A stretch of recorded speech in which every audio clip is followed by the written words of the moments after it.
The champagne flute in my hand was baccarat crystal, and I knew this because I'd spent the last 3 years of law school cataloging every detail that separated people like the Wagners from people like me.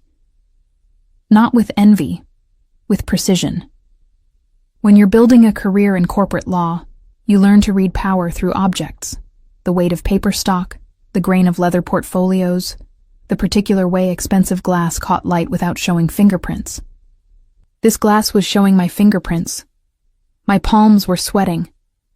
The Wagner family birthday celebration filled the grand ballroom of the Hoffman estate like a living, breathing demonstration of influence. 200 guests in designer evening wear, an orchestra that probably cost more than my annual salary, ice sculptures that would melt into irrelevance by midnight. I'd been to firm galas before, venues that approximated this level of wealth, but this was different. This wasn't corporate money trying to look elegant. This was old power that didn't need to try. I smoothed the burgundy silk of my dress, a strategic purchase, expensive enough to belong but modest enough not to draw attention. My role tonight was simple. Attend as Christian Wagner's date, smile appropriately at his family's celebration, and absolutely do not think about the fact that I was 24 years old and dating a man whose family controlled half the city's commercial real estate, through methods my legal training suggested I shouldn't examine too closely. Relax, Astrid. Christian's hand found the small of my back, his touch proprietary in a way that had started feeling less like affection and more like display. You look beautiful. My family will adore you. I smiled, the professional expression I'd perfected in countless client meetings. I'm perfectly relaxed. Lie. My heart was performing a percussion solo against my ribs, and the rational part of my brain, the part that had graduated top of my class, that had built a reputation for being unshakable in depositions, was cataloging every exit with the same precision I used to analyze contracts. The ballroom was a study in controlled opulence, marble floors that reflected the chandeliers above, creating the illusion of standing between two mirror worlds. Dark wood paneling that absorbed sound, making even this crowd seem hushed, conspiratorial. The air smelled of expensive cologne, fresh lilies from arrangements that probably required a dedicated florist team and something else. Power, maybe, or just the particular scent of old money and older secrets. Christian guided me through the crowd with the ease of someone who'd been navigating these social waters since birth. 29 years old, handsome in the way of men who'd never questioned their place in the world. He wore his tailored tuxedo like a second skin. We'd been dating for 3 months, ever since he'd walked into Morrison & Associates requesting representation for a property acquisition that had seemed straightforward until I'd started reviewing the documentation. I'd noticed discrepancies. Small ones, the kind most junior associates would miss or ignore. Christian had noticed me noticing, and what should have been a professional concern had somehow transformed into dinner invitations, then exclusive events, then this, standing in his family's stronghold, wearing his casual touch like a claim. There's my father. Christian's voice carried a note I'd learned to recognize, the subtle tension that appeared whenever he mentioned the family patriarch. Come, I'll introduce you. We wove through clusters of guests, and I used the movement to observe. Legal training had taught me to read rooms, to identify hierarchies through body language and spatial positioning. Here, the hierarchy was clear. An invisible circle of deference surrounded certain individuals, guests unconsciously creating space, angling their bodies in subtle acknowledgement of presence and power. An older man in an immaculate charcoal suit held court near the orchestra, his silver hair and commanding posture marking him as someone accustomed to attention. Otto Wagner, the family's public face, whose name appeared on charitable foundations and legitimate business ventures. Beside him stood a woman in emerald silk, Andrea Wagner, whose smile never quite reached her calculating eyes. But it was the man standing slightly apart from the central gathering who made my breath catch. He was tall, perhaps 6'2", with dark hair styled back in a way that should have looked conventional, but instead emphasized the sharp angles of his face. Strong jaw, straight nose, the kind of bone structure that belonged on classical sculptures. He wore a black tuxedo with a white shirt, the top 3 buttons undone in studied casualness that somehow made him look more dangerous, not less. And he was watching me. Not obviously. His gaze swept the room with the lazy attention of a predator absolutely certain of his dominance. But when it landed on me, something shifted. Recognition flickered in eyes that were dark and intense. Not brown, something deeper, almost black in the ballroom's golden lighting. I felt it like a physical touch, a heat that started at the base of my spine and spread upward, making the silk of my dress feel suddenly too close to my skin. "Astrid?" Christian's voice pulled me back. "Are you all right?" "Yes." I forced my attention away from the stranger, back to the man whose arm I held. Just taking it all in. It's quite impressive. Christian smiled, pleased, and continued our trajectory toward his parents. I followed, conscious of that dark gaze tracking our movement across the floor. Whoever he was, he didn't look away, didn't pretend interest in conversation or champagne or anything else in this carefully orchestrated evening. He just watched. The introductions to Christian's parents were exactly what I'd expected. Polite interest from Otto, sharper assessment from Andrea, questions about my work at Morrison and Associates that felt more like an interview than small talk. I answered with the same diplomatic precision I used in client meetings, revealing enough to seem open while protecting the parts of myself that mattered. Through it all, I felt that dark attention like a brand between my shoulder blades. "You must meet my brother," Christian said suddenly, his hand tightening on my waist in a way that made me wonder if he'd noticed the stranger's scrutiny. "Eric's around here somewhere. He'll want to meet you." Eric. The name dropped into my consciousness like a stone into still water, creating ripples of recognition. I'd heard it before, whispered in the firm's corridors with a mixture of fear and fascination. Eric Wagner, the family's shadow power, the one who handled the business that never appeared in public records. "Actually, darling, Eric is..."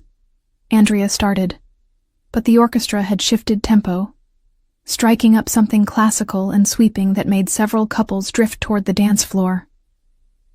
"Dance with me," Christian said, not quite a question. I let him lead me onto the polished marble, his hand settling at my waist as we fell into the rhythm. He was a competent dancer, clearly well-trained, but there was something mechanical about it, like he was performing the steps rather than feeling the music. Around us, other couples swayed and turned. The chandeliers above cast moving shadows, and the ice sculptures were already beginning to weep in the ballroom's warmth. Christian pulled me closer, and I forced myself to relax into his embrace, to ignore the feeling of being observed. "You're tense," he murmured against my ear. "Just nervous about making a good impression." "You're making an excellent impression." His smile was satisfied, proprietary. "My parents are already discussing how suitable you are." The words should have been flattering. Instead, they felt like a contract I hadn't signed being executed on my behalf. The song built toward its crescendo, strings and woodwinds creating something beautiful and slightly melancholic. I let the music carry me, let my mind drift from the pressure of Christian's expectations and Andrea's calculating assessment, and the strange tension that had been building since we'd arrived. A hand touched my shoulder. I turned, expecting another guest, perhaps someone wanting to cut in or introduce themselves to Christian's new companion. Instead, I found myself looking up into the darkest eyes I'd ever seen, set in a face that was all sharp angles and controlled intensity. It was the man who'd been watching me. Up close, he was even more striking, and even more dangerous. The top 3 buttons of his shirt revealed the hollow of his throat, the strong column of his neck. He smelled of sandalwood and something darker, richer, indefinably masculine. "May I?" His voice was low, accented with something I couldn't place. Not quite Italian, but close. Mediterranean, perhaps. I opened my mouth to respond, to politely decline, to remember that I was here with Christian and that cutting in on someone's dance partner was wrong, brother, Bella. The words hit me like cold water. Wrong brother. The realization crashed through my champagne-hazed awareness. I'd been dancing with Christian, but my hand had reached for someone else's shoulder. This man's shoulder. Eric Wagner. The Don himself had just caught me mid-mistake, and instead of looking offended or amused, he looked pleased. Like I'd just done exactly what he'd been waiting for me to do. My voice came out breathless, unsteady in a way that made me furious with myself. I was Astrid Klein, top of my class, unshakable in depositions, and here I was stammering like a teenager at her first dance. Astrid is my date, brother. Christian's voice carried an edge I'd never heard before. Not quite anger, something sharper. Territorial. So I see. Eric's gaze never left my face. But your date appears to have excellent instincts. She reached for the right brother. The arrogance in that statement should have offended me. Should have made me step back, apologize for the confusion, return to Christian's safe, predictable embrace. Instead, something in me, some part I didn't recognize, didn't want to acknowledge, responded to the challenge in Eric's dark eyes. I made a mistake, I said, proud that my voice came out level despite my racing heart. The lighting in here creates shadows. I apologize for the confusion. Do you? His mouth curved into something that wasn't quite a smile. Apologize, that is. You don't look particularly sorry, Astrid Klein. He knew my name. Of course he knew my name. Eric Wagner probably knew everything about everyone in this ballroom, had files and dossiers and assessments that went far deeper than my resume at Morrison & Associates. I should return to my date. I took a deliberate step back, creating distance between myself and the magnetic pull of this man who'd appeared in my space like inevitability made flesh. Yes, you should. But he didn't move, didn't release me from the weight of his attention. Though I suspect you'll find yourself making the same mistake again. Some things are simply inevitable, Bella. The endearment should have annoyed me. Instead, it sent heat curling low in my stomach, a response I absolutely refused to examine. Christian's hand found my elbow, pulling me back into his orbit with more force than necessary. If you'll excuse us, Eric. Of course. Eric stepped aside with fluid grace, but his eyes tracked me as Christian led me away from the dance floor, away from the man who just turned a simple evening into something infinitely more complicated. We didn't speak until we'd reached the terrace doors. Christian pushed them open, and cool October air rushed in, cutting through the ballroom's stuffy warmth. I breathed deeply, trying to clear my head of sandalwood and dark eyes, and the feeling that I'd just stood at the edge of something dangerous. That was my brother, Eric, Christian said unnecessarily. His jaw was tight, his usual easy charm replaced by something harder. The family's troubleshooter. I gathered. I leaned against the stone balustrade, looking out over the estate's manicured gardens. Lanterns hung from trees, casting pools of golden light across pathways designed for romantic strolls and whispered confidences. He has a tendency to take things that don't belong to him. The bitterness in Christian's voice was new, revealing. But you're mine, Astrid. He needs to understand that. The possessiveness in those words should have been flattering. Instead, it felt like a cage closing, like I'd somehow become a pawn in a game between brothers I didn't fully understand. I'm not a thing to be taken, Christian. I kept my voice gentle but firm, the same tone I used when redirecting difficult clients. I'm a person who makes her own choices. Of course. He softened immediately, reaching for my hand. I didn't mean it like that. It's just... Eric has this effect on people, women especially. He takes what he wants, and he doesn't care who he hurts in the process. I thought about those dark eyes, the arrogant certainty in Eric's voice when he'd called me Bella, the way my body had responded despite every rational objection my mind had raised. "I'm not interested in your brother," I lied, the words tasting false even as I spoke them. "I'm here with you." Christian's relief was palpable. He pulled me close, kissing me with an intensity that felt more like claiming than affection. I kissed him back, trying to feel something beyond the pleasant warmth of companionship, trying to ignore the traitorous part of my brain that was comparing this kiss to the weight of Eric's gaze. When we pulled apart, I saw movement in the shadows beyond the terrace, a figure in a black tuxedo, watching from the darkness with predatory patience. Eric Wagner wasn't done with me. And the terrifying part, the part I couldn't acknowledge, couldn't accept, was that I wasn't sure I wanted him to be. The rest of the evening passed in a blur of introductions and small talk. But I felt Eric's presence like a compass point, always knowing exactly where he stood in the room. He didn't approach again, didn't try to cut in on another dance or manufacture another encounter. He didn't have to. We both knew something had shifted in that moment on the dance floor. Something inevitable, dangerous, and absolutely impossible to ignore.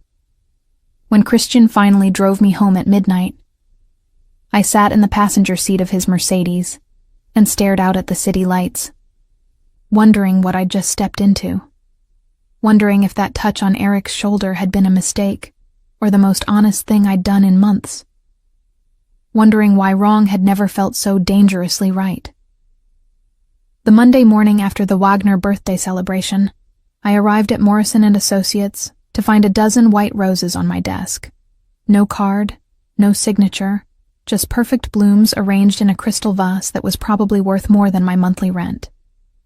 Karen Schmidt, my closest friend at the firm and the paralegal who kept my professional life from descending into chaos, appeared in my doorway with raised eyebrows and a knowing smile.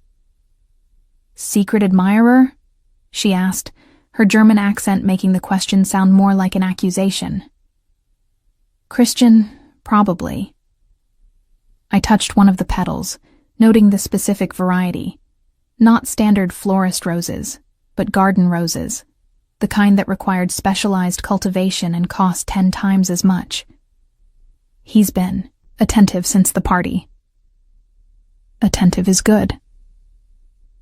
Karen moved into my office, closing the door behind her with the deliberate care that meant she wanted to talk about something other than flowers. "Christian Wagner is a good match for you, Astrid. Stable, successful, from the right kind of family." The right kind of family. The phrase hung in the air between us, loaded with everything we both understood, but never explicitly discussed. The Wagners were clients, which meant their methods were none of our concern. The firm had built its reputation on representing people whose wealth came with questions we were paid not to ask. "He is stable," I agreed, settling into my desk chair and pulling up the day's schedule. "Which is exactly what I need right now." What I didn't say, stable felt increasingly like settling, like choosing the safe path because the alternative was terrifying. My phone buzzed. A text from Christian. "Did you like the roses? Thinking of you." "Dinner tonight?" I typed back. "Beautiful. Yes to dinner." 7? His response came immediately. "Perfect. I'll pick you up." Professional, warm, exactly what a relationship should feel like 3 months in.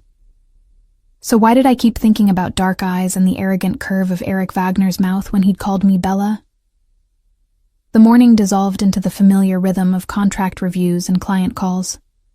I'd been assigned to the Schneider merger, a complex acquisition that required sorting through months of financial documentation to ensure everything was above board. The kind of work I excelled at, finding patterns in numbers, identifying discrepancies, building cases from evidence. At 11 a.m., my phone rang. Extension from the front desk. "Ms. Klein, there's a delivery for you. Should I send it up? Another delivery. Christian was really laying it on thick. Yes, thank you. 5 minutes later, the receptionist appeared with a black box tied with burgundy ribbon. Not flowers this time. The box was flat, rectangular, expensive-looking in the way that suggested jewelry or high-end accessories. Karen, who'd returned with coffee, whistled low. Someone's pulling out all the stops. I untied the ribbon with careful fingers, lifting the lid to reveal tissue paper, and beneath it, a leather portfolio. Not just any portfolio. I recognized the grain immediately. Hermes, the kind of thing senior partners carried, not 24-year-old junior associates. Tucked inside was a single card in heavy cream stock. No printed logo, just a handwritten note in dark ink. For cataloging power, you'll need better tools. E.W. My hands went cold. E.W. Eric Wagner. What is it? Karen leaned closer, her expression shifting from curiosity to concern as she read the card. Astrid. That's from Christian's brother, isn't it? I closed the box quickly, my mind racing through implications. This wasn't a romantic gesture. This was something else entirely. A demonstration that Eric had been paying attention, that he'd heard my comment about cataloging power through objects, that he'd chosen this specific gift with deliberate precision. I met him briefly at the party, I said, aiming for casual and landing somewhere near defensive. He's just being welcoming. Family gesture. Eric Wagner doesn't make family gestures. Karen's voice dropped to a whisper, even though my office door was closed. Astrid, everyone knows about him. He's dangerous. Not in the way Christian is connected, but still respectable. Eric is different. Different how?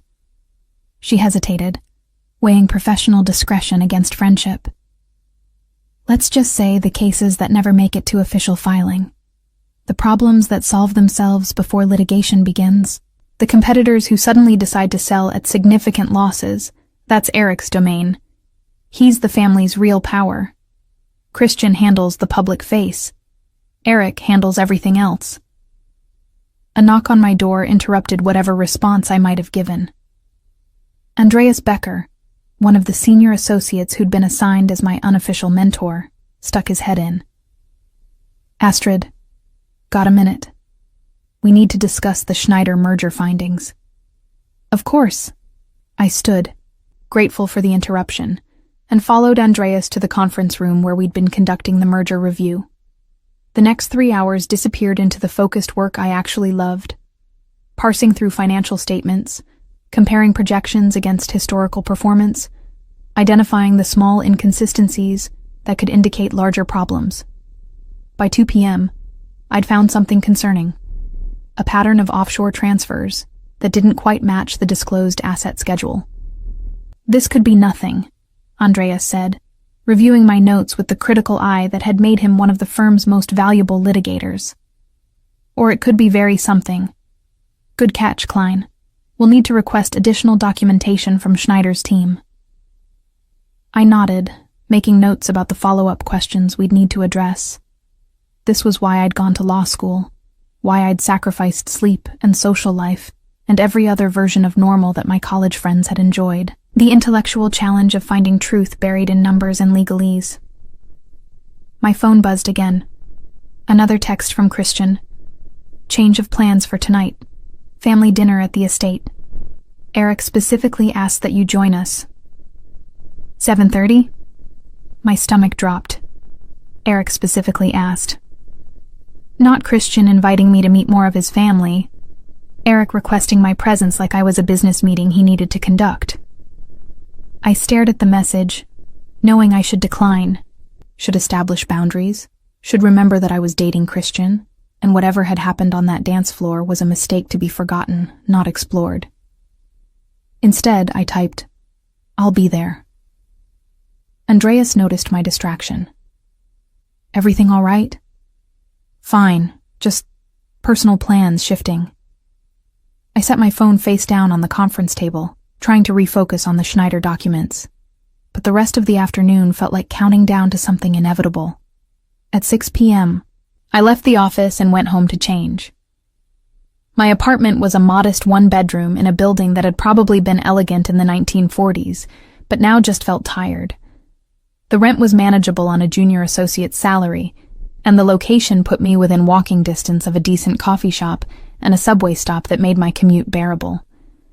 I stood in front of my closet, staring at the limited options. The burgundy dress from Saturday felt too obvious, like trying to recreate a moment that shouldn't be recreated. I settled on a navy sheath dress that was professional enough for a business dinner, but elegant enough for the Wagner estate. Karen called as I was applying minimal makeup.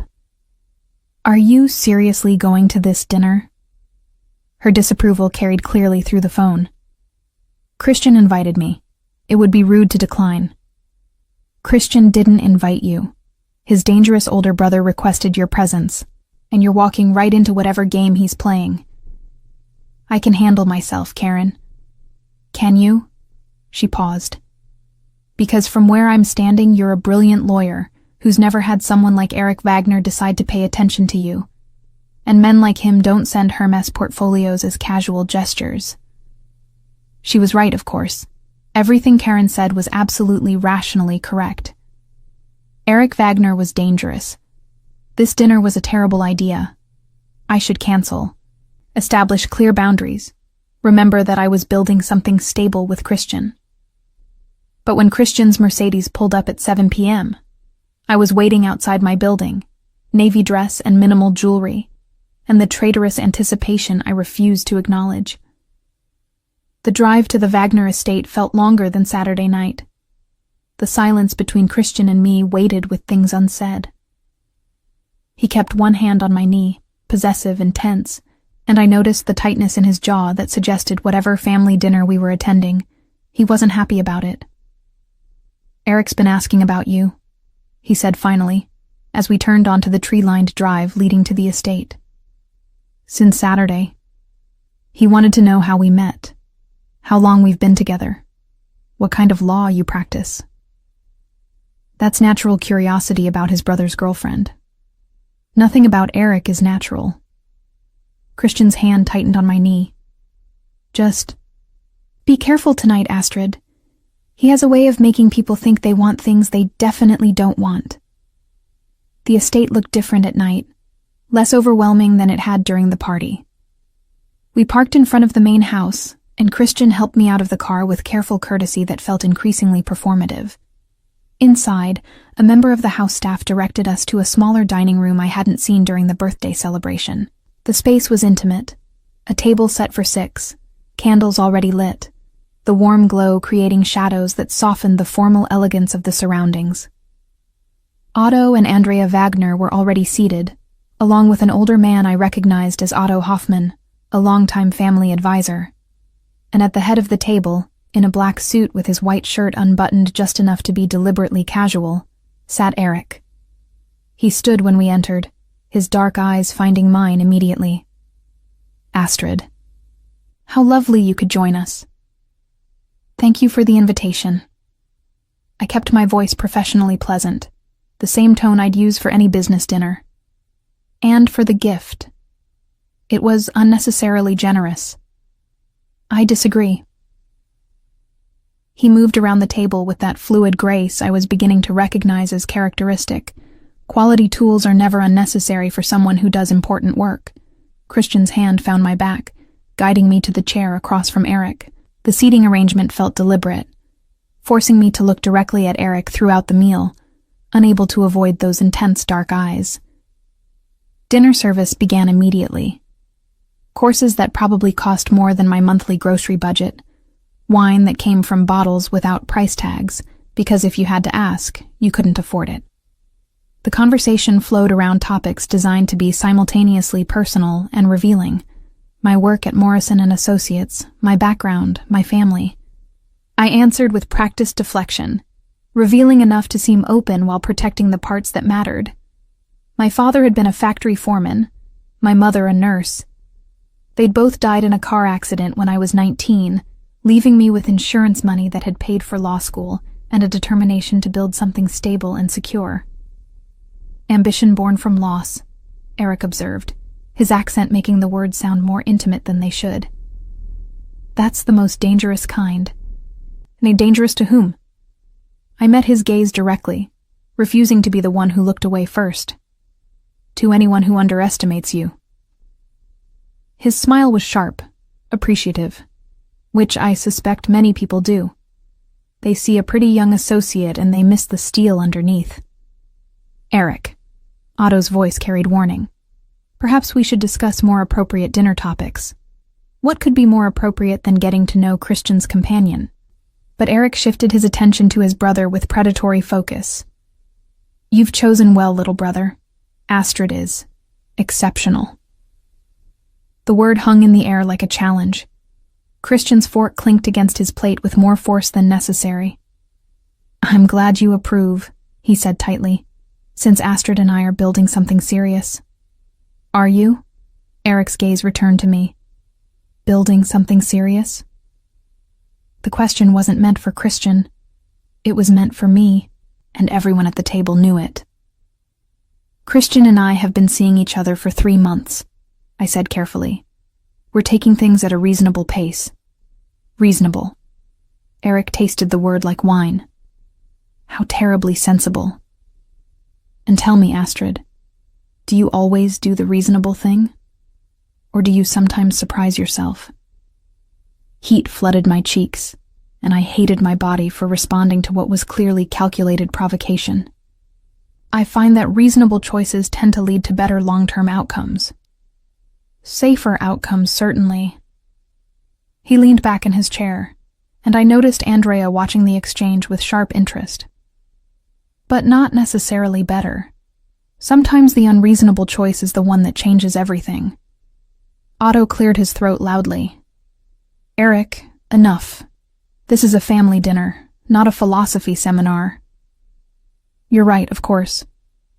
Eric raised his wineglass in a mock toast. To family, and to the choices we make that bind us to people who either elevate us or diminish us. Christian's hand found mine under the table, squeezing hard enough to be uncomfortable. I squeezed back, offering reassurance I didn't entirely feel. The rest of dinner passed in stilted conversation, everyone carefully avoiding the tension that Eric had deliberately created. By the time dessert arrived, something elaborate involving chocolate and gold leaf, I was counting minutes until I could politely excuse myself. But Eric wasn't finished. Astrid, would you walk with me in the garden before you leave? He stood, extending a hand like it was the most natural request in the world. There's something I'd like to discuss regarding your work at Morrison & Associates. That's not necessary, Christian said quickly. Whatever business you have, you can... I'd like to speak with Astrid directly. Eric's voice went flat, the easy charm disappearing to reveal something harder underneath. Unless you're suggesting she's incapable of having a professional conversation without your supervision? It was a trap, beautifully constructed. If Christian objected, he looked controlling. If I refused, I looked weak. And Eric knew it, standing there with patient certainty that I would make the choice he'd already predicted. A brief walk would be fine, I said, rising before Christian could protest further. 10 minutes. Eric's smile was victory wrapped in courtesy. 10 minutes. I promise to return her intact, brother.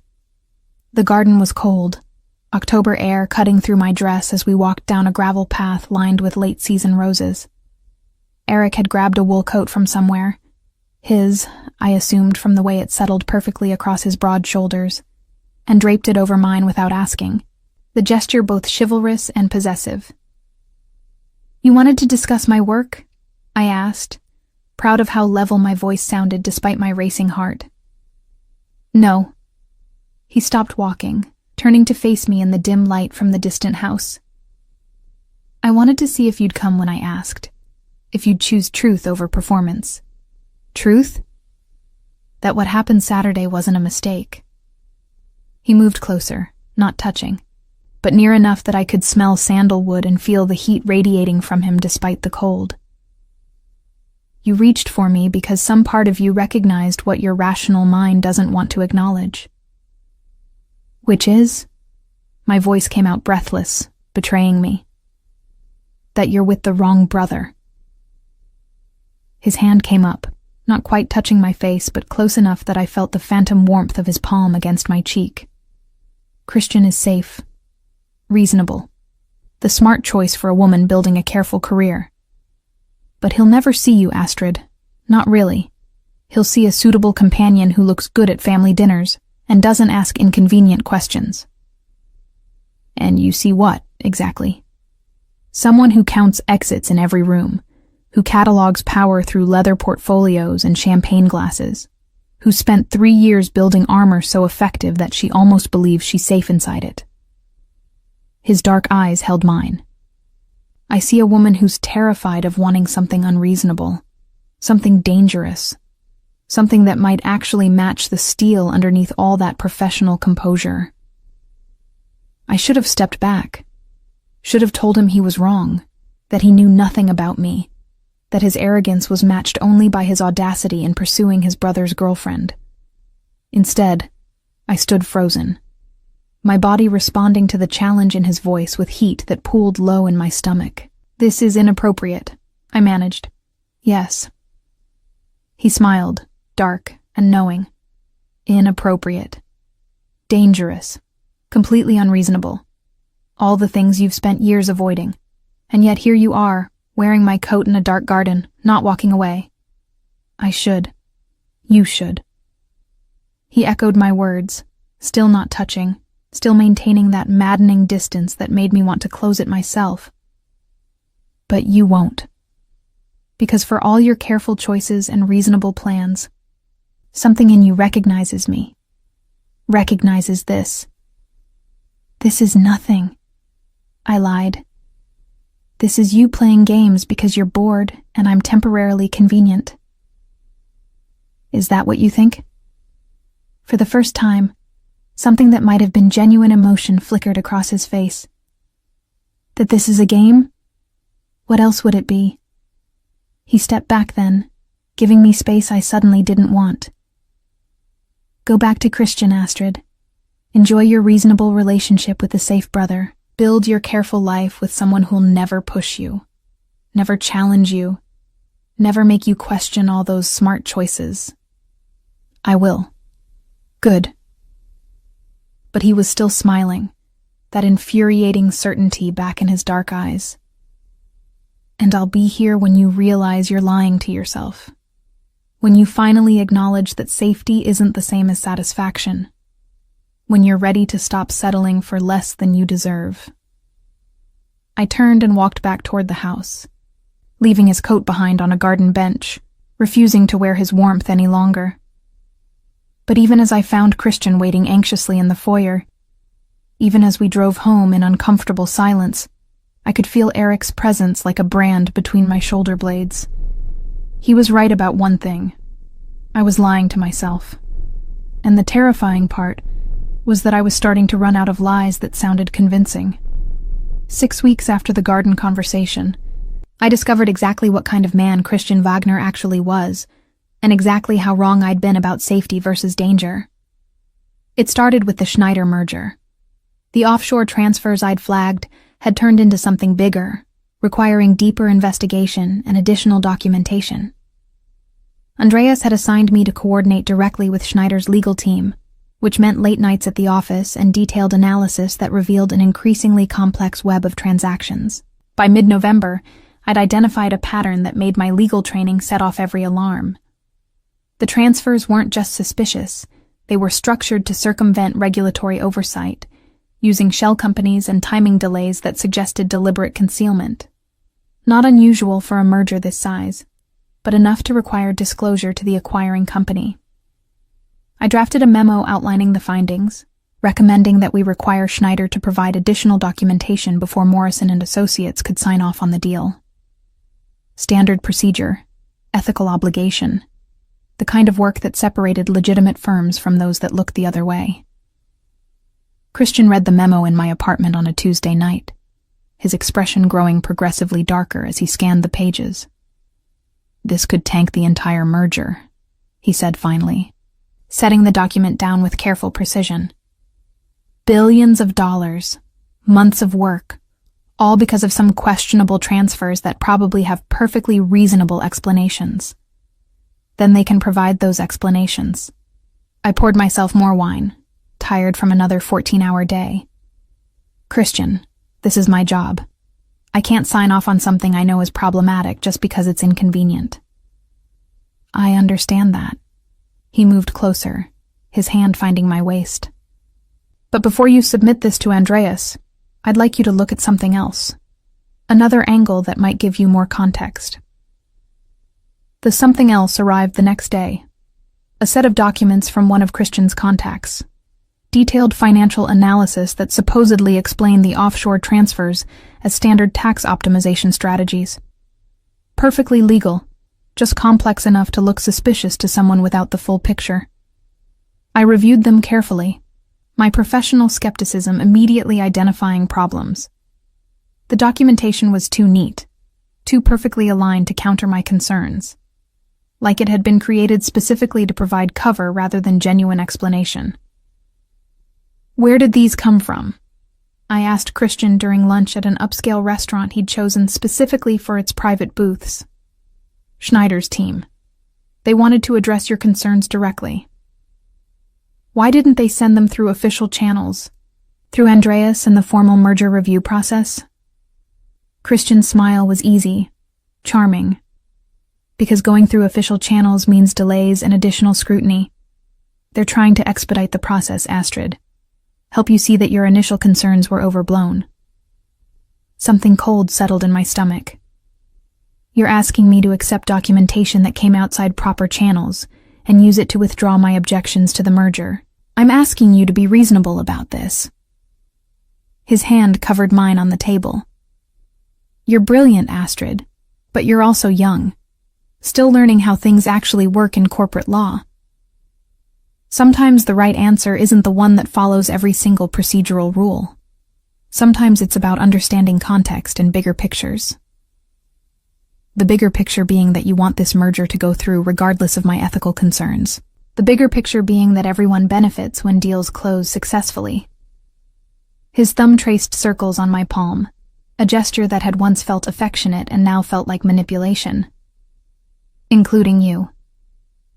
Morrison and Associates doesn't forget associates who help close major deals. That kind of success builds careers. I pulled my hand back, my mind racing through implications I'd been deliberately avoiding for months. How long have you known about the Schneider transfers? What? The offshore transactions, the pattern I flagged. How long have you known they were structured to avoid disclosure? Christian's expression shifted, the easy charm evaporating. Astrid, I don't know what you're... Yes, you do. The pieces were falling into place with sickening clarity. The acquisition that brought you to Morrison and Associates in the first place, the property deal I reviewed, that had similar patterns. I flagged them, and they mysteriously resolved before I could dig deeper. You made sure they resolved because you were already planning to use me as cover for deals that needed legal legitimacy without actual scrutiny. That's paranoid. Is it? I stood, needing distance from him in this booth and the sudden understanding that I'd been played for months. Because from where I'm standing, it looks like you identified a talented junior associate with just enough ambition to be useful and not enough experience to recognize when she was being used. Sit down, Astrid. His voice went hard. You're making a scene. I'm leaving. I grabbed my coat, but Christian caught my wrist. If you submit that memo, you're making a mistake. Not a warning. A threat. Barely disguised. Morrison and Associates has very specific ideas about associates who create unnecessary complications for valuable clients. You could damage your entire career over ethical concerns that more experienced lawyers know how to navigate. I yanked my wrist free, fury replacing the cold shock. Let me be absolutely clear. I will submit my findings because that's my job. If Schneider's transfers are legitimate, they can prove it through proper channels. If they're not, then this merger deserves to fail, And if Morrison and Associates has a problem with me doing my job ethically, then I don't want to work there anyway. Christian's eyes went cold, all pretense of affection vanishing. You're making an enemy of the wrong family, Astrid. Then I'll take my chances. I walked out of the restaurant, shaking with adrenaline and fury, and the bitter understanding that Christian had never seen me as a partner or even a genuine romantic interest. I'd been a useful tool, nothing more. The memo went to Andreas that afternoon. By the next morning, the Schneider team had withdrawn their merger application entirely, citing unexpected complications that made the timing no longer viable. The deal collapsed, and with it, months of billable hours and partner bonuses that Morrison and Associates had been counting on. I expected consequences. Got them immediately. Friday afternoon, Andreas called me into his office with the careful expression of someone delivering bad news he agreed with but couldn't prevent. The partners have reviewed the Schneider situation, he said. Technically, you did everything correctly. Your analysis was thorough, your concerns were legitimate, and your ethical obligations were clear. But you also cost the firm millions in expected revenue and damaged our relationship with a valuable client family. He handed me a formal letter. The partners have decided it's best if we part ways. Effective immediately. You'll receive 3-month severance and excellent references for your work on other matters. Fired.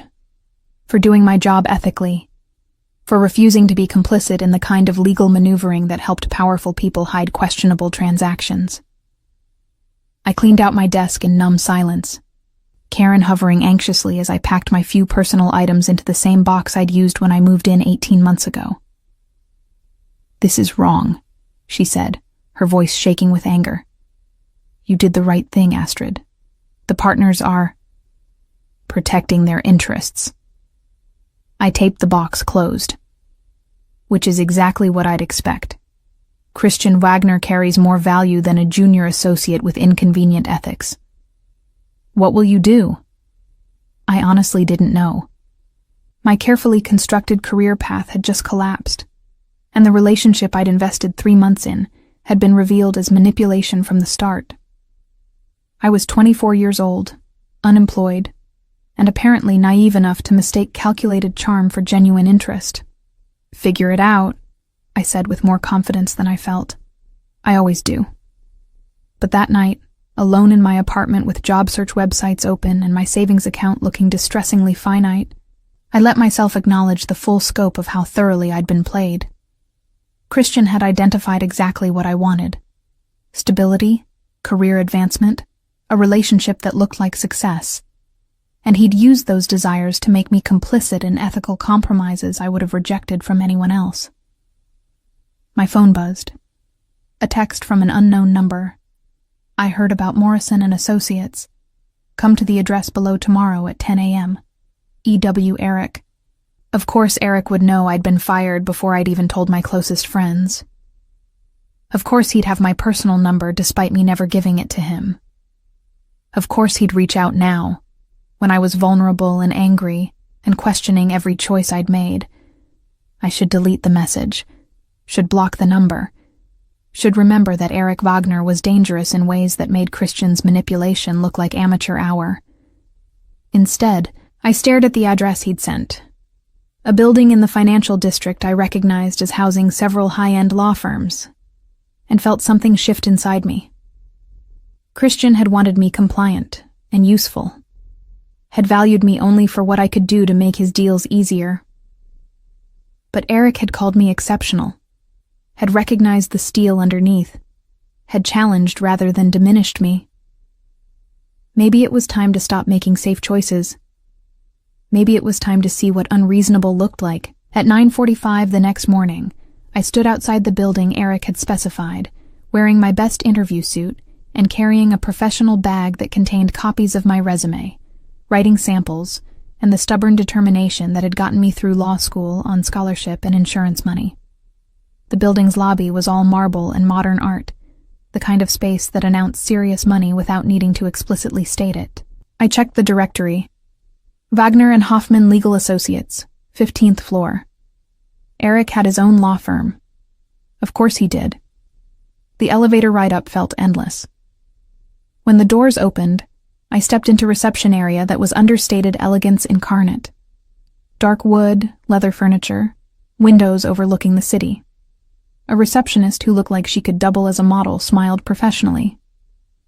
Astrid Klein for Eric Wagner, I said, proud of how steady my voice sounded. He's expecting you. This way.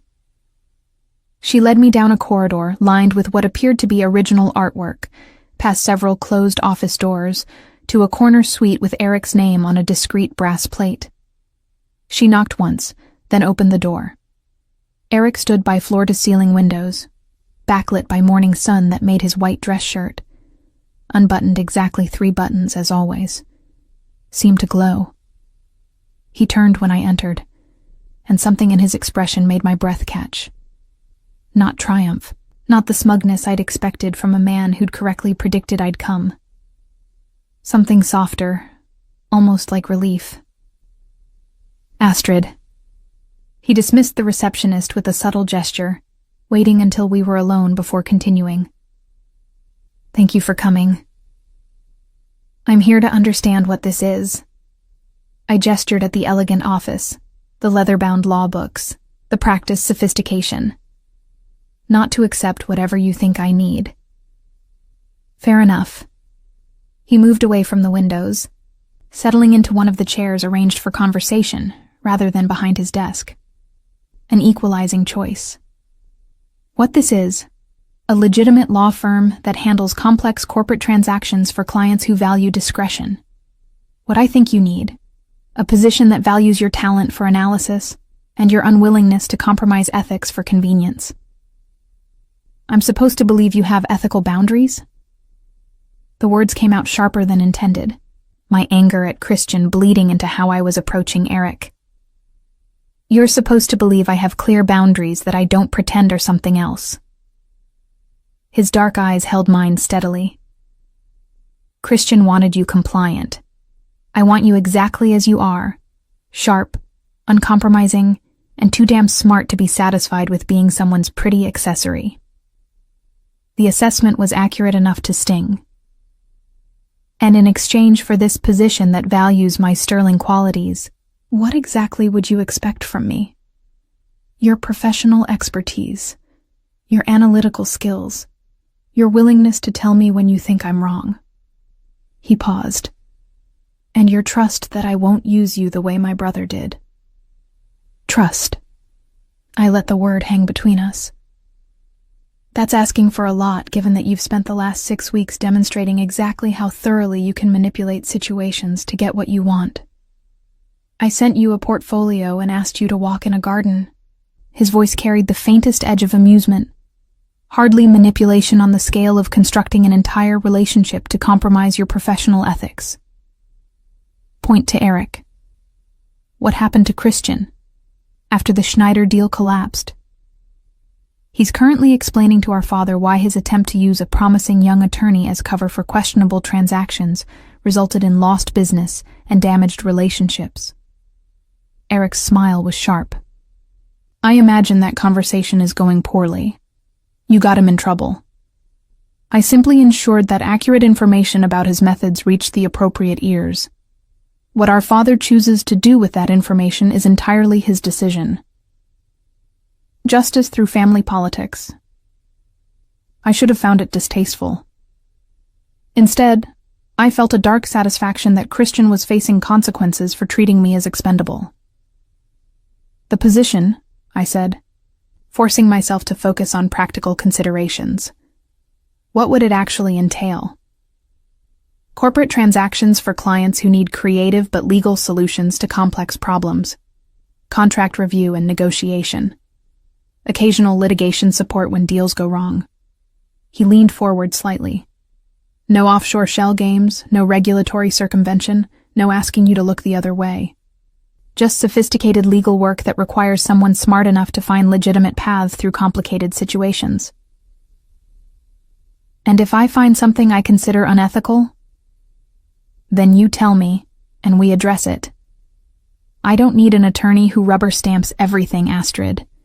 I need someone whose judgment I can trust, even and especially when that judgment contradicts what I want to hear. The offer was almost exactly what I'd wanted when I'd started at Morrison & Associates. Challenging work, real responsibility, a position that valued competence over compliance. Except this time, it came from a man I was attracted to in ways that made Christian's calculated charm look like pale imitation. "I can't work for you," I said finally. "Not like this. Not with whatever this tension is between us unresolved." "Then let's resolve it." Eric stood, moving to his desk and pulling out a document. "Hypothetically speaking, if the tension between us wasn't a factor, would you want this position? Would it represent the kind of legal career you actually aspire to?" I considered the question honestly, setting aside my awareness of his presence and the heat that curled low in my stomach every time he looked at me with those dark, intense eyes. Yes. Hypothetically, this would be exactly the kind of work I want to do. Good. He set the document on the coffee table between us. "Then, here's my proposal. You work for me on a trial basis. 3 months. Separate office, professional boundaries, no personal complications. At the end of 3 months, if you're satisfied with the work and my conduct, you make a permanent decision. If not, I provide excellent references and help you find a position elsewhere." "And the tension?" "Remains unresolved until you decide you want to resolve it, on your terms, in your timing." His expression was serious, none of the usual arrogant certainty. "I'm not Christian, Astrid. I don't need to manipulate you into wanting me. Either you eventually will or you won't. Either way, you'll still be an exceptional attorney who deserves better than what you've been offered so far." I picked up the document, an employment contract with Wagner and Hoffman Legal Associates. The salary was nearly double what I'd been making at Morrison & Associates. The benefits were comprehensive.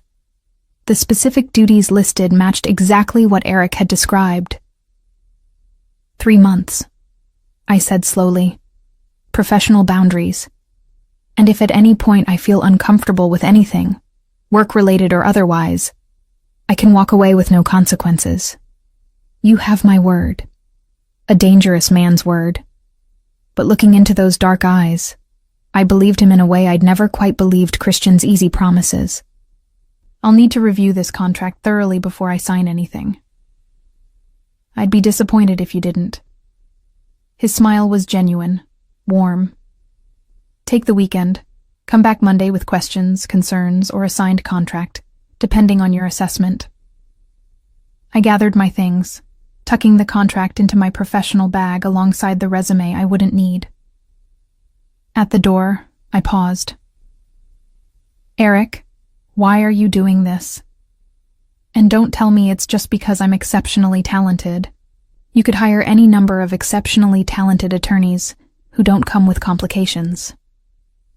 "True." He stood by the windows again, silhouetted against the city skyline. "But none of them make me want to be better than I am. None of them challenge me with every conversation. And none of them touched my shoulder on a dance floor and changed everything I thought I wanted." The honesty in those words undid something in my chest. I was reaching for Christian. No. His dark eyes held mine across the office. "You were reaching for me. You just didn't know it yet." I left before I could respond, before I could acknowledge how right he was. 3 days later, I signed the contract and started my new position at Wagner and Hoffman Legal Associates. Professional boundaries firmly in place. Attraction acknowledged but unacted upon. Working for a man who saw my steel and valued it rather than trying to disguise it as something softer and more manageable. It should have been simple. It should have stayed professional. But 6 months of working side by side with Eric Wagner taught me exactly how impossible it was to keep wanting something unreasonable from transforming into needing something essential. And when Christian's jealous retaliation finally came, it was Eric I trusted to protect me. Even knowing that protection would come with a price, I was no longer sure I wanted to avoid paying. 6 months into working at Wagner and Hoffman Legal Associates, I'd learned several important things about Eric Wagner. He was brilliant in ways that made contract negotiation feel like chess played at expert level. He demanded excellence, but provided the resources and support to achieve it. He never asked me to compromise my ethics, and the few times I'd flagged concerns, he'd listened and adjusted course. And he wanted me with an intensity that made our professional boundaries feel increasingly like a flimsy barrier against inevitable collapse. May brought unseasonable heat to the city. I'd been handling a complex acquisition for one of our international clients, working late most evenings to coordinate across time zones. Eric often stayed late too, our offices on the same floor, meaning we'd occasionally cross paths in the kitchenette or exchange brief conversations about case strategy. Tonight, I'd been reviewing contracts until nearly 9, my eyes burning from screen fatigue and my shoulders tight with tension. The office was quiet, most of the staff having left hours ago. I packed up my laptop, ready to face the late subway ride home, when Eric appeared in my doorway. "Working late again?" he observed. "Not a question. International clients require international hours."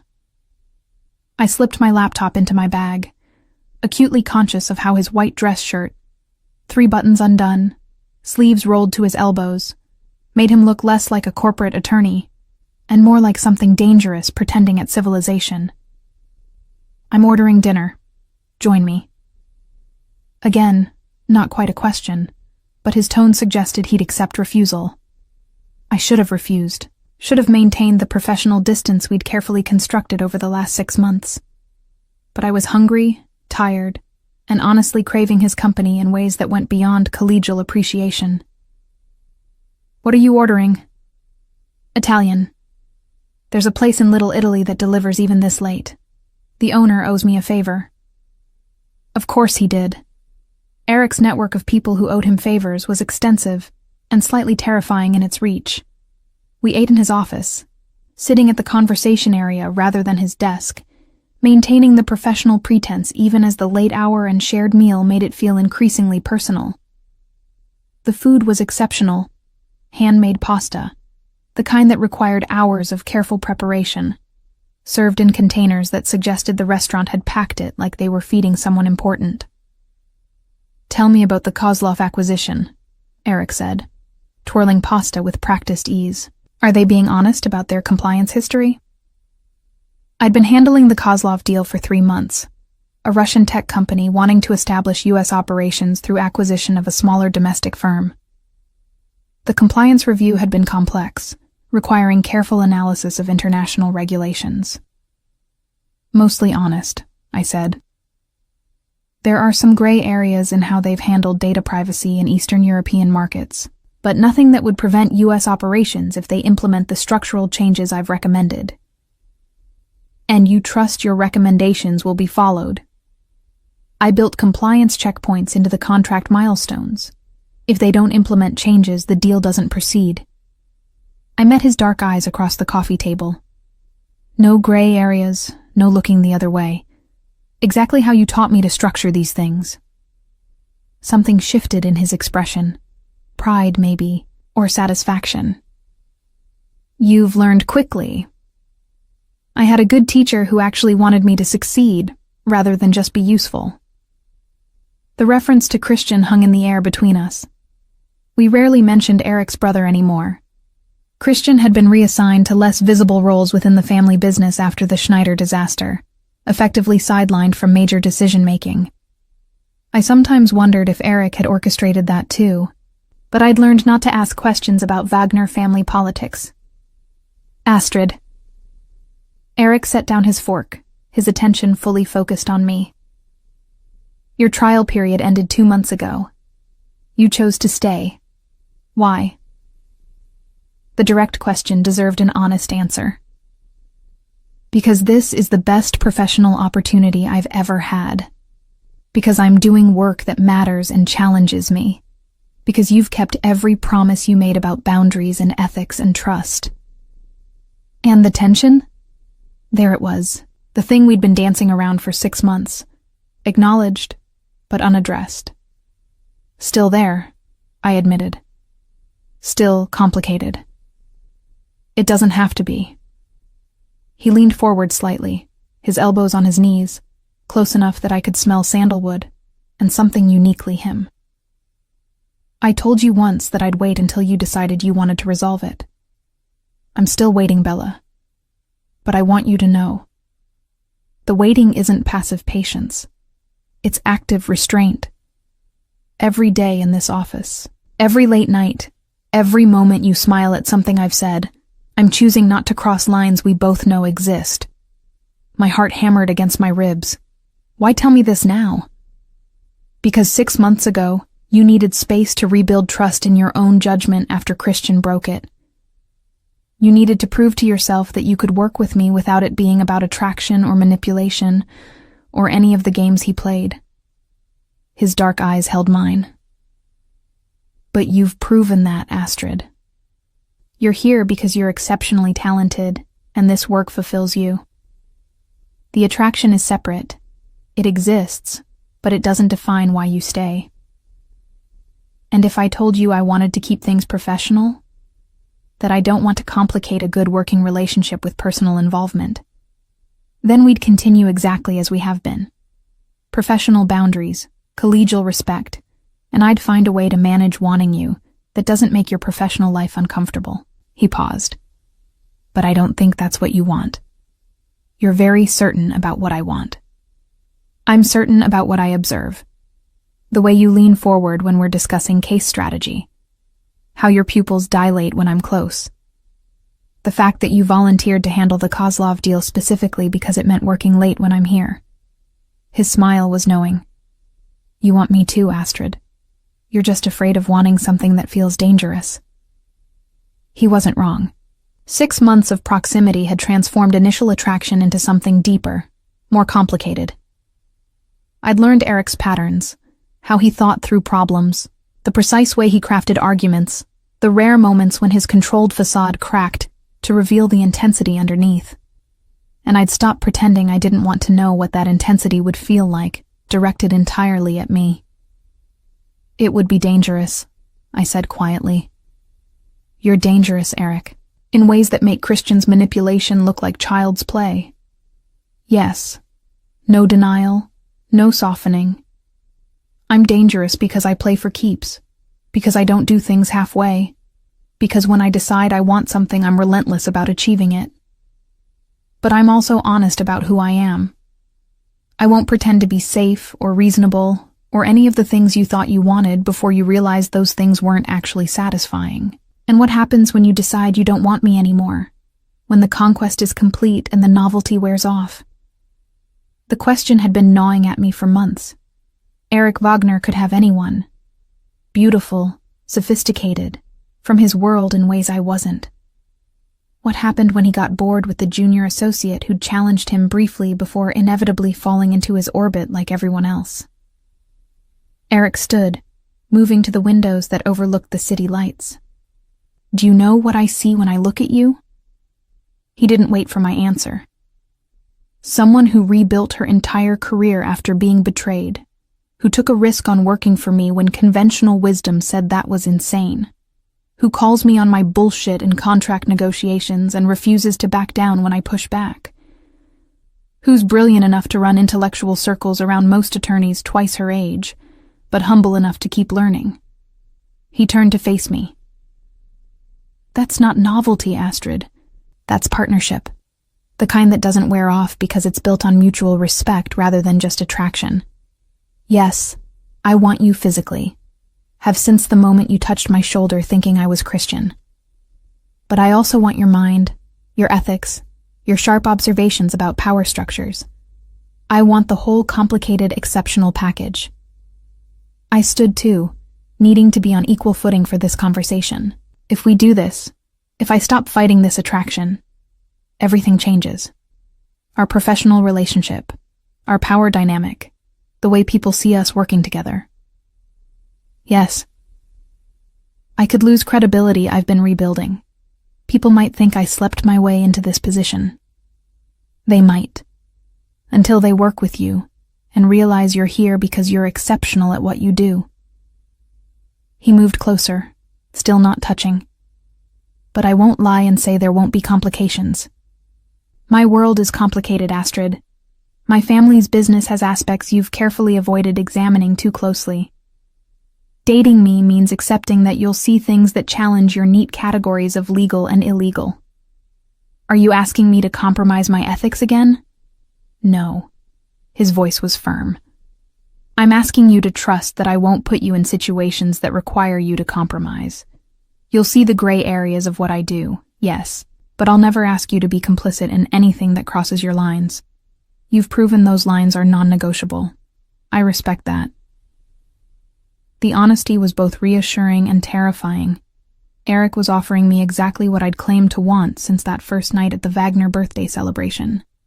Recognition of my competence, respect for my ethics, a partnership that didn't require me to diminish myself. The fact that it also came with heat and intensity, and the promise of something that would absolutely be dangerous was just part of the package. "I don't know how to do this," I admitted. "I don't know how to be with someone like you without losing myself." "Then we figure it out together." He finally closed the distance, his hand coming up to cup my face with devastating gentleness. "I'm not asking for capitulation, Bella. I'm asking for partnership. You keep your steel, your ethics, your brilliant mind.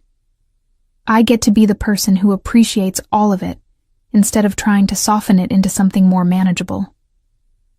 His thumb traced my cheekbone, and I felt myself leaning into the touch, despite every rational objection. This was Eric Wagner, dangerous and powerful and absolutely not safe. This was my boss, complicating an already complex professional relationship. This was everything I should be running from. But his dark eyes held mine with an intensity that made my breath catch, and I realized something fundamental. I was tired of running, tired of choosing safe over satisfying, tired of pretending I didn't want exactly this. Him, complicated and dangerous and honest about all of it. "One condition," I said, my voice steadier than I felt. "Name it." "If this doesn't work, if the personal relationship fails, I keep my position here. You don't make me leave. Don't make staying unbearable. I've rebuilt my career once. I won't do it again because we couldn't navigate a breakup professionally." "Agreed." No hesitation. "Though I should warn you, I don't plan on this failing. When I decide I want something long-term, I'm very good at making it work." Arrogant. Confident. His smile was dark and knowing. "There's a difference." I rose on my toes, closing the final inches between us, and kissed him. Not tentatively, not questioning, but with the same decisiveness I brought to every other important choice. If I was going to do this, I was going to commit fully.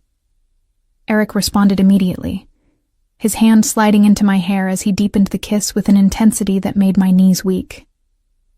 This wasn't the practiced charm Christian had offered. This was raw and demanding and absolutely mutual. Two people who'd been circling each other for months, finally allowing the attraction to become action. When we broke apart, both breathing hard, Eric rested his forehead against mine. "Dinner tomorrow night," he said, voice rough. "Somewhere that's not this office. A real date, Astrid. Let me do this properly." "Properly?" I couldn't help but laugh. "We've been working together for 6 months. I think we're past properly." "Humor me. I want to take you somewhere beautiful, buy you dinner that costs too much, and pretend this started conventionally instead of with you mistaking me for my brother at a family party." The reference to that night, to the beginning of all this complication, made something warm settle in my chest. "Fine, but I'm picking the restaurant. I have standards about overpriced food." "Of course you do." He kissed me again, softer this time. "That's exactly why this is going to work, Bella. You won't let me get away with anything." He was right. Whatever this relationship became, it wouldn't be me diminishing myself to fit his world.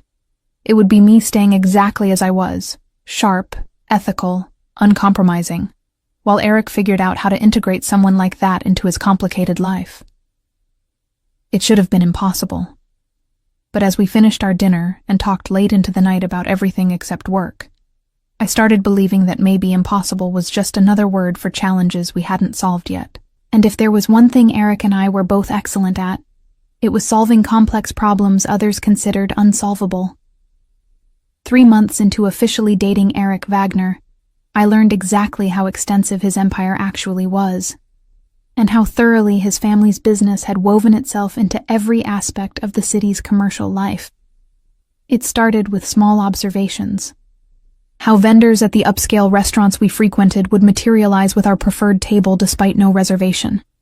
How permits for our clients' development sailed through bureaucratic processes that normally took months. How competing bids on major contracts somehow always fell just short of the proposals Eric supported. I'd spent 6 months working for Wagner and Hoffman, deliberately not examining too closely the mechanisms behind our success. Professional willful ignorance. But dating Eric meant those mechanisms became increasingly impossible to ignore. We were having dinner at his penthouse, a space I'd been visiting regularly since we'd started this relationship officially. The view from the 42nd floor was stunning, floor-to-ceiling windows showcasing the city lights spread below like scattered diamonds. Eric had cooked, surprising me with both his competence and the casual domesticity of him moving around the kitchen in jeans and a white dress shirt with the sleeves rolled up. "The Kozlov acquisition closed today," he said, refilling my wine glass with something that probably cost more than my monthly rent used to. "Your compliance framework worked perfectly. They're already implementing the structural changes you recommended." Good. I'd been monitoring the Kozlov deal closely, wanting to ensure my recommendations were actually followed. Their general counsel called this afternoon to thank me specifically for the clear guidance. Apparently, most attorneys just tell them what won't work without offering viable alternatives. That's because most attorneys think in terms of obstacles rather than solutions. Eric settled beside me on the leather sofa, his arm draping casually around my shoulders. "You think in terms of how to achieve legitimate goals through proper channels. It's rare. It's basic professional ethics. In theory." His smile was sardonic.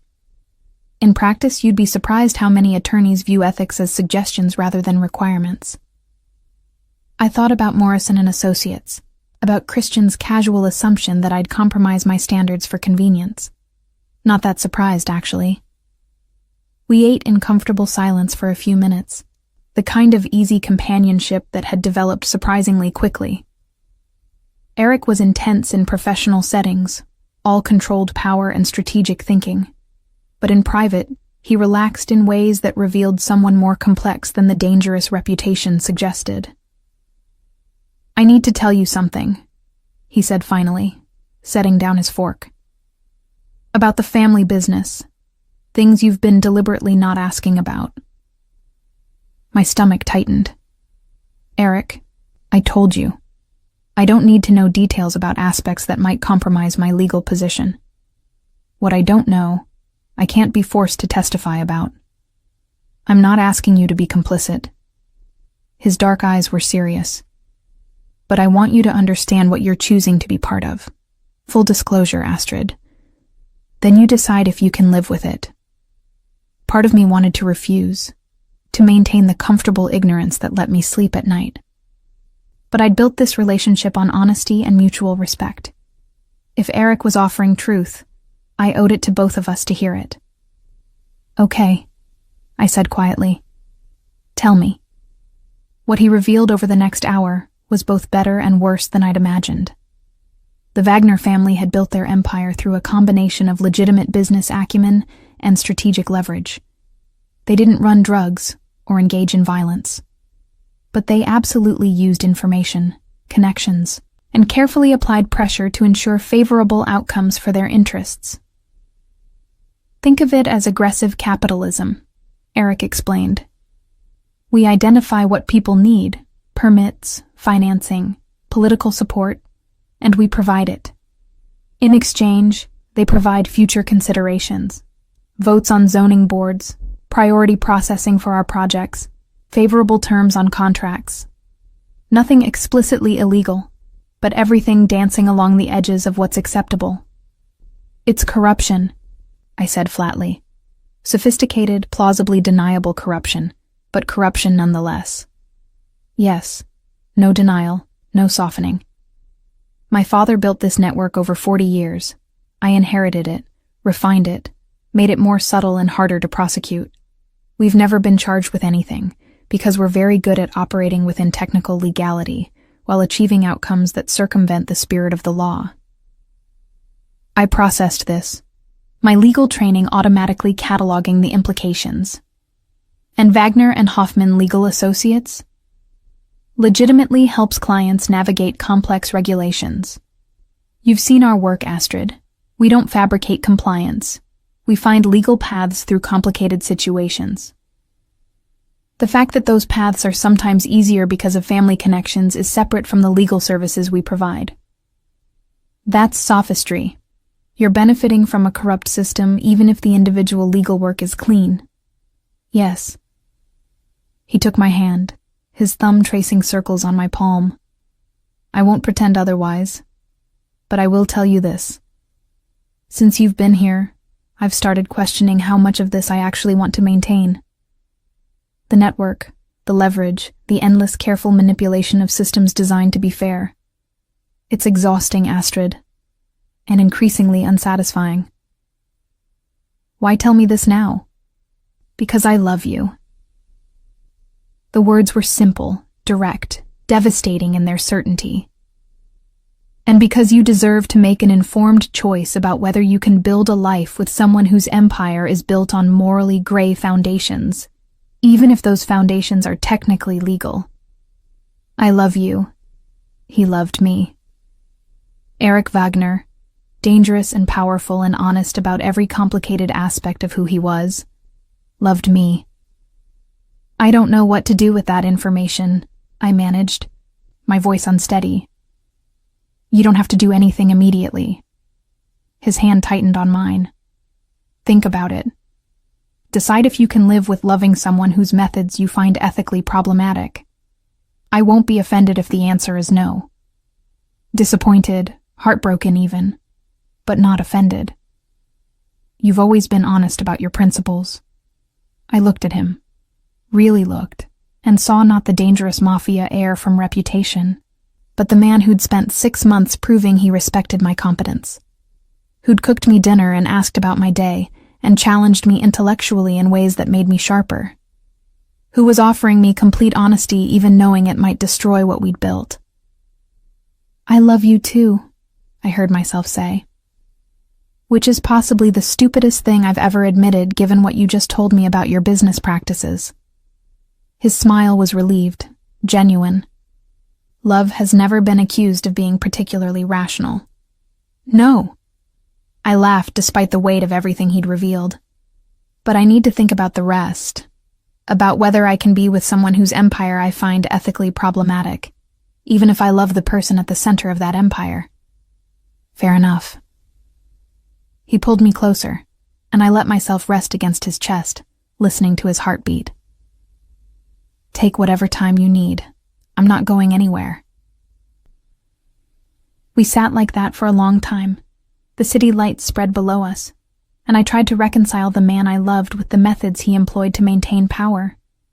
It should have been impossible. Probably was impossible for anyone with consistent ethical standards. But I'd also learned over the last 9 months that moral absolutism was a luxury afforded to people who didn't live in complicated realities. Eric's world was complicated, and maybe, I could be the person who helped make it less corrupt over time rather than just condemning it from outside. The decision crystallized over the next few weeks.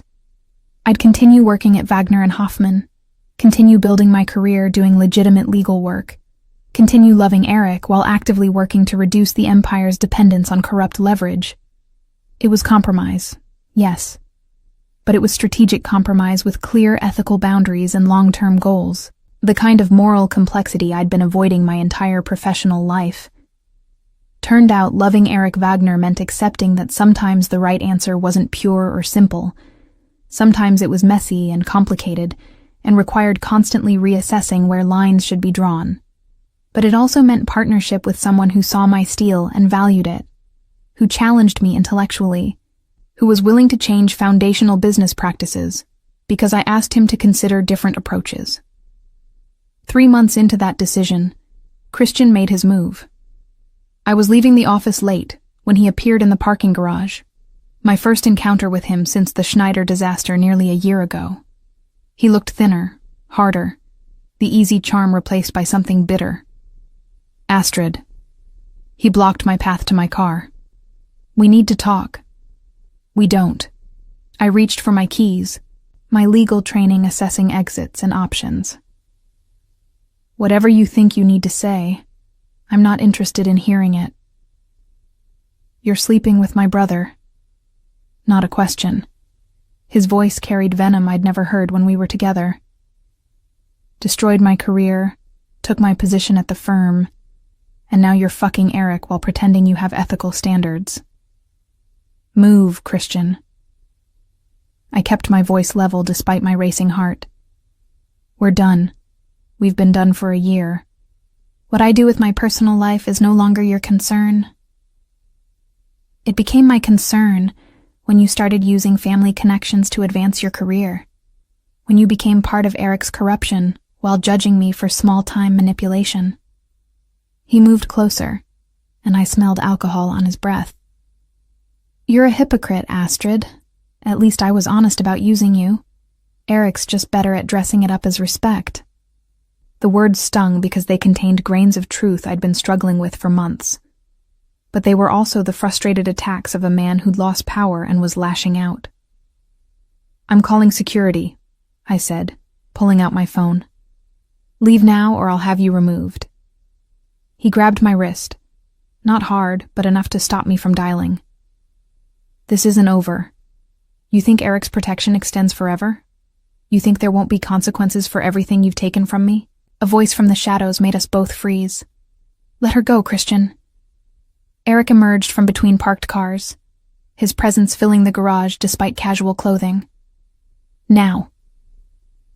Christian released me immediately, taking several steps back.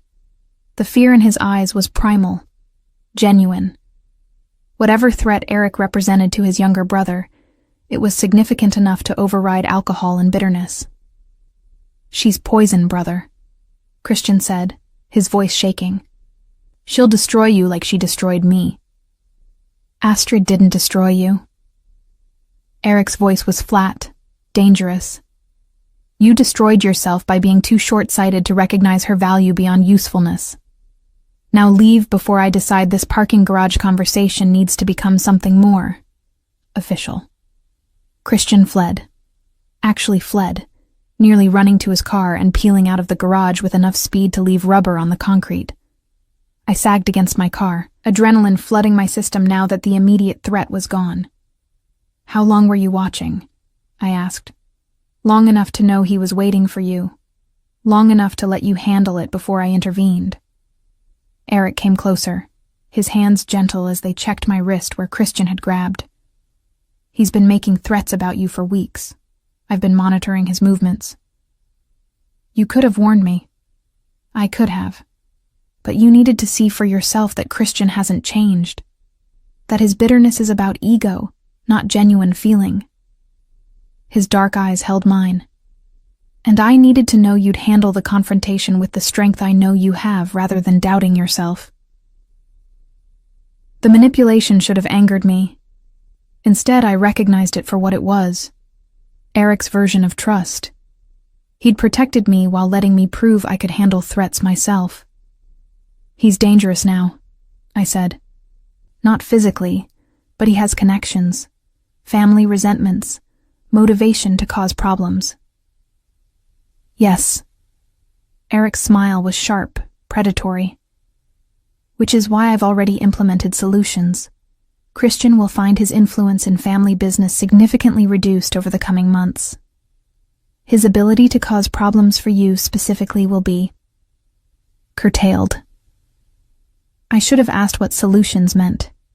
Should have established exactly what methods Eric intended to use. But standing in that parking garage, still shaking from confrontation with a man who'd used me and now threatened retaliation, I found I didn't care about the specific mechanisms of Christian's diminishment. I just wanted him gone from my life. Wanted the chapter he represented: naive trust, professional vulnerability, romantic manipulation, closed permanently. Make him go away, I said quietly.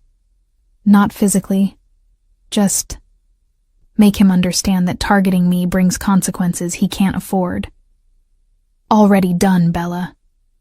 Eric pulled me close, and I let myself rest against his chest, feeling his heartbeat steady against my cheek. You're mine to protect now. Anyone who threatens you deals with me. That's not negotiable. The possessiveness in those words should have triggered my independence. Instead, they felt like safety, like someone finally having my back without expecting me to diminish myself in exchange. 2 weeks later, Christian Wagner quietly left the city, accepting a position with the family's European operations that was technically a promotion, but practically an exile. Eric never explained exactly what leverage had been applied. I never asked. What mattered was that the threat was neutralized, and I was free to continue building my career and relationship without looking over my shoulder for bitter retaliation. What mattered was that Eric had protected me while respecting my capability to handle direct confrontation myself. What mattered was that I'd chosen this complicated, ethically ambiguous partnership with full knowledge of what it meant, and I was choosing it again every day. The web had closed around me, yes, but I was discovering that being caught in Eric's web meant being seen, protected, and valued in ways I'd never experienced. And if that meant living with moral complexity?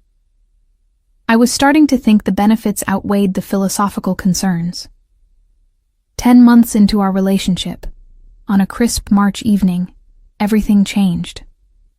I was at Eric's penthouse, having moved in 3 months prior after my lease ended, and the pretense of maintaining separate residences had become obviously pointless. We'd fallen into comfortable domesticity, me working on case files at the dining table, him reviewing contracts from the sofa, Chinese takeout containers scattered between us. My phone rang. Unknown number. I almost declined, but something made me answer. Ms. Klein? A woman's voice, professional but urgent. This is Detective Karen Schmidt from the Financial Crimes Division. We need to speak with you about your employment at Wagner and Hoffman Legal Associates. Ice flooded my veins. Karen Schmidt, my former colleague from Morrison and Associates who'd become a friend. Except this wasn't my friend calling. This was law enforcement. I think you have the wrong person, I said carefully, every instinct from my legal training activating. My friend Karen works in private practice, not law enforcement. Your friend Karen is actually Detective Schmidt, the voice said.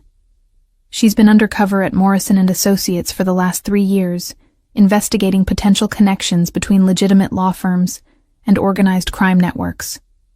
You were never a target, Ms. Klein, but your current employer is. The room tilted.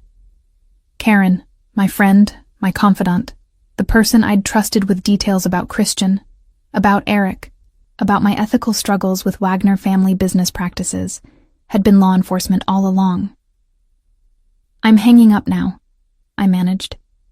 If you want to speak with me, contact me through proper legal channels. Ms. Klein, wait. You're not in trouble.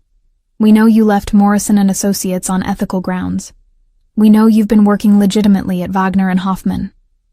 But we have evidence that Eric Wagner has been using the firm to launder money for family operations, and we believe you may have unknowingly processed transactions related to criminal enterprise. We need your cooperation. I ended the call, my hands shaking. Eric had looked up from his contracts, his expression shifting from concern to calculating as he assessed my reaction. What happened? I told him. Every word. The call, the revelation about Karen, the accusations about money laundering, the request for cooperation. He listened without interrupting, his face going progressively harder. "They're fishing," he said finally, "looking for leverage to pressure you into testifying against me. The call wasn't official because they don't actually have evidence. They're hoping you'll panic and volunteer information." "Is it true?" The question came out small, frightened. "The money laundering. Define laundering." He stood, moving to the windows that overlooked the city. "Every transaction we process is documented. Every client payment is legitimate compensation for legal services. If some of those clients are using our services as part of broader financial strategies that move money between legitimate and less legitimate sources, that's not something I can control." "That's lawyer speak, Eric. Yes or no? Are we laundering money?" He turned to face me. "We are providing legal services to clients whose business practices include complex financial structures. Some of those structures exist to avoid taxes legally. Some exist to move money between enterprises in ways that obscure origins. We do the legal work. What clients do with that work is beyond our ethical obligation to monitor." "That's still yes. It's complicated, yes." He crossed to where I sat, kneeling so we were eye level. "Astrid, I've never asked you to sign off on anything illegal. Every contract you've reviewed, every transaction you've processed, has been legitimate on its face. If law enforcement wants to make the case that the aggregate effect is money laundering, that's a complex legal argument that would require proving intent to conceal criminal proceeds. Intent they can't prove, because it doesn't exist in the work you've done. But it exists in the work the firm does collectively." "Possibly. Probably." He took my hands. "But you're insulated from that. You do clean legal work for clients who may or may not have dirty money somewhere in their financial ecosystem. That doesn't make you complicit." I wanted to believe him, wanted to accept that I'd maintained ethical boundaries even while working in Eric's morally gray world. But the fact that law enforcement was investigating, that my friend had been undercover for years, suggested the situation was more serious than Eric was acknowledging. "I need to think," I said. "I need to figure out what this means for my career, for my legal obligations, for everything." "Of course." He stood, giving me space. "But Astrid, whatever you decide, know this. I love you. That's not contingent on your cooperation or silence or anything else. If you need to walk away from Wagner and Hoffman to protect your career, I'll help you find another position. If you need to cooperate with law enforcement to clear your name, I won't hold it against you. Your well-being comes first." The words should have been comforting. Instead, they highlighted exactly how impossible this situation was. If I cooperated with law enforcement, I'd be betraying the man I loved. If I refused to cooperate, I'd be potentially obstructing justice. There was no clean choice, no ethically pure path forward. Over the next week, I consulted with Andreas Becker, my former mentor from Morrison & Associates, who'd left the firm around the same time I'd been fired. He'd built a successful practice representing whistleblowers and employees caught in corporate misconduct. "The fact that they haven't officially contacted you yet suggests they're still building their case," he explained over coffee at a cafe far from both Wagner and Hoffman and any Wagner family properties. "They're hoping you'll voluntarily cooperate before they have enough evidence to compel testimony." "What should I do?" "Legally? Nothing. You haven't been served with a subpoena. You haven't been accused of anything. Until they make an official move, you have no obligation to respond to fishing expeditions." "And morally?" He studied me carefully. "That's a different question. Do you believe Wagner and Hoffman is knowingly participating in money laundering?" I thought about the last 10 months of work. The clients I'd served, the contracts I'd reviewed, the transactions I'd processed. Had there been red flags I'd ignored? Patterns I'd deliberately not examined too closely? "I believe we provide legal services to clients with complex financial situations," I said slowly. "Whether those situations cross into criminal territory isn't something I'm positioned to assess without much deeper investigation." which is exactly what law enforcement wants you to do. Turn investigator against your employer. Andreas leaned forward. Astrid, you're in an impossible position. Eric Wagner is your boss and your partner. Cooperating with law enforcement means destroying both relationships. But refusing to cooperate could mean becoming complicit in covering up financial crimes. What would you do? I'd ask myself, what can I live with? Can you live with potentially helping conceal criminal activity because you love the person who might be committing it? Or can you live with betraying someone you love in service of abstract legal principles? The question haunted me for days. Eric gave me space, didn't pressure, didn't try to influence my decision. But I felt his worry in the careful way he watched me, in the gentle touches that said, I'm here when you're ready. 2 weeks after the initial call, I made my decision. I invited Karen, Detective Schmidt, to meet me at a neutral location. She came alone, looking exactly like the friend I'd known, except now I could see the law enforcement training and how she assessed the coffee shop's exits, how she positioned herself with her back to the wall. Thank you for meeting me, she said, her German accent as familiar as ever. I know this is difficult. You lied to me for 3 years. I kept my voice level despite the betrayal burning in my chest. Everything we discussed, every confidence I shared, was intelligence gathering. Not everything. She had the grace to look uncomfortable. The friendship was real, Astrid. But yes, I was there to investigate Morrison and Associates' connections to organized crime networks. You weren't a target. You were someone I genuinely liked who kept getting tangled with the wrong men. Men you were investigating. Christian Wagner led us to Morrison and Associates. Eric Wagner led us to expand the investigation to Wagner and Hoffman. She pulled out a folder. I'm showing you this as a friend, not as law enforcement. You should know what you're protecting. The folder contained evidence of wire transfers, shell company structures, client lists that included names I recognized from news coverage of organized crime investigations. Not proof of illegal activity exactly, but patterns that suggested Wagner and Hoffman was providing sophisticated financial infrastructure for money laundering operations. Eric told me we provide legal services, I said. That what clients do with those services is beyond our ethical obligation. That's the defense his attorneys will use when we indict, and it might work for him.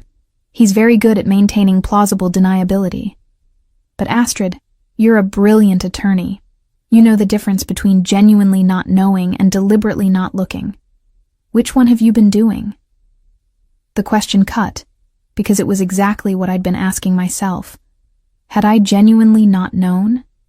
Or had I chosen comfortable ignorance because acknowledging the truth would require choosing between my career and the man I loved? What do you want from me? I asked. Testimony about the transactions you processed. Details about how Wagner and Hoffman structures client services. Evidence that Eric Wagner was directly involved in creating the financial infrastructure we believe is facilitating money laundering. She paused. In exchange, we offer complete immunity and help relocating you away from the Wagner family's influence. You want me to destroy the man I love and the career I've rebuilt.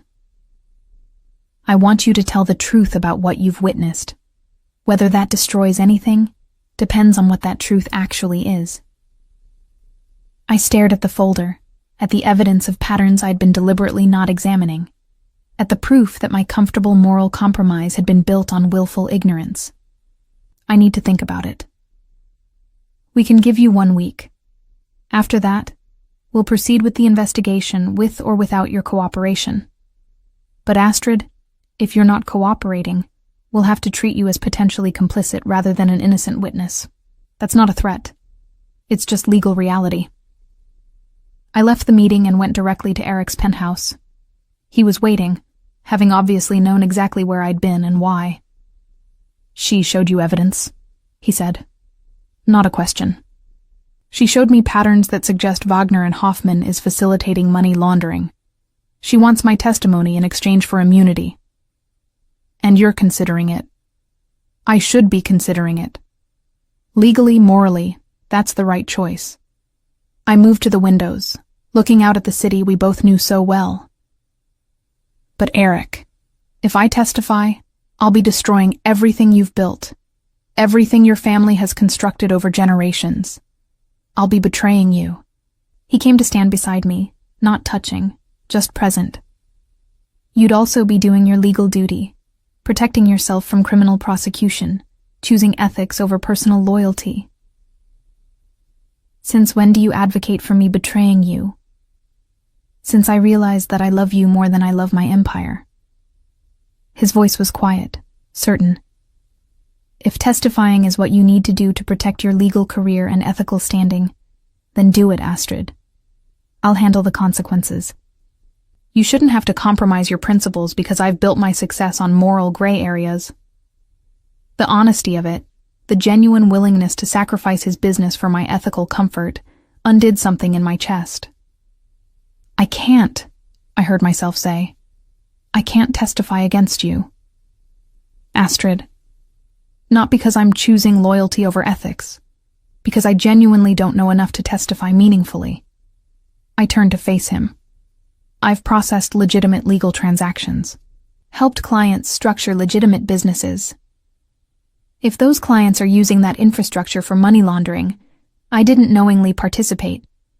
And testifying to patterns I've deliberately not examined would be speculation, not evidence. Detective Schmidt will argue that's willful blindness. Maybe it is. Probably it is.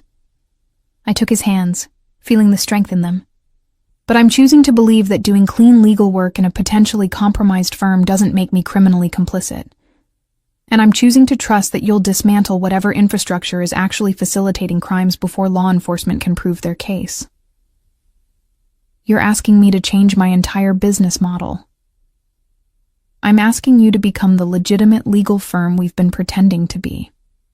To cut ties with clients who are actually laundering money. To operate with genuine ethical boundaries instead of just technical legality. I held his gaze. Can you do that? For us? For a future that isn't constantly looking over our shoulder for investigations? He was silent for a long moment, his dark eyes searching mine. It would mean losing significant revenue, alienating family connections, rebuilding the firm from scratch with different client base. Yes. It would mean proving to you that I'm willing to change fundamental business practices because you've asked me to consider different approaches. Yes. It would mean choosing you and potential future over the empire my father built. Yes. His smile was slow, genuine. Then yes. I'll do it. We'll rebuild Wagner and Hoffman as a genuinely legitimate operation. Cut the questionable clients. Implement real compliance structures, become the firm you've believed we could be. I kissed him then, relief and love and terror combining into something that felt like hope. Over the following months, Eric systematically dismantled the Wagner family's financial infrastructure. Not publicly, not in ways that would expose past wrongdoing, but decisively. Questionable clients were told their services were no longer available. Complex financial structures were simplified or dissolved. The firm's practices were restructured around genuine ethical compliance. It cost the family millions, created rifts between Eric and his father that would take years to repair, made enemies of associates who'd benefited from the old system. But it also created something new. A law firm that actually lived up to its stated principles. A business model that didn't require constant vigilance against investigation. A future where I could practice law without moral compromise. Detective Schmidt's investigation continued for another year, but without my testimony, and without current criminal activity to prosecute, the case gradually lost momentum. No charges were filed. The investigation quietly closed with a report suggesting past misconduct that couldn't be sufficiently proven. Eric and I married 2 years after that first dance, the one where I'd reached for the wrong brother and found the right man. Small ceremony, close friends only, no performance of family dynasty or social obligation. Just 2 people who'd chosen each other despite every rational objection, who'd rebuilt careers and businesses and moral frameworks to create something that worked despite being impossible. Just partnership built on honesty, even when honesty meant acknowledging uncomfortable truths. Just love that survived investigation and family rifts, and the constant tension between what was legally permissible and what was morally right. 3 years later, standing in the office of Wagner and Klein Legal Associates, Eric had insisted on the name change, said the firm needed to reflect partnership, not just his family legacy. I still sometimes wondered if I'd made the right choices. If refusing to testify had been ethical compromise or principled stand. If changing Eric's business model had been genuine reform or just sophisticated cover. If loving someone dangerous had made me complicit in dangers I'd convinced myself I could manage. But then Eric would appear in my office doorway, coffee in hand, and case law to discuss. And I'd remember why impossible had always been just another word for challenges we hadn't solved yet. We were solving them. Together. Imperfectly. Sometimes uncomfortably, but honestly. And in the end, maybe that was what moral complexity actually meant. Not finding pure answers, but building partnerships that made better questions possible. The city spread below my windows, and I knew Eric was somewhere in this building doing the same work, defending clients' interests through legitimate means, building success without exploitation, proving that dangerous men could become better without losing the intensity that made them magnetic. Wrong brother, he'd said that first night, but he'd been right about so much else. And sometimes getting the wrong thing first was exactly what led you to figure out what right actually meant. Thank you for joining Astrid and Eric on this journey from a mistaken touch to a love that transformed everything. Their story reminds us that sometimes the wrong choice leads us exactly where we're meant to be, and that real partnership means accepting complexity without losing ourselves. If this story touched your heart, please click like to support more tales of strong women and the dangerous men who learn to deserve them. What would you do if you accidentally reached for the wrong brother at a party and discovered he was exactly the right man? Share your thoughts in the comments below. I love hearing your perspectives on these complicated romances.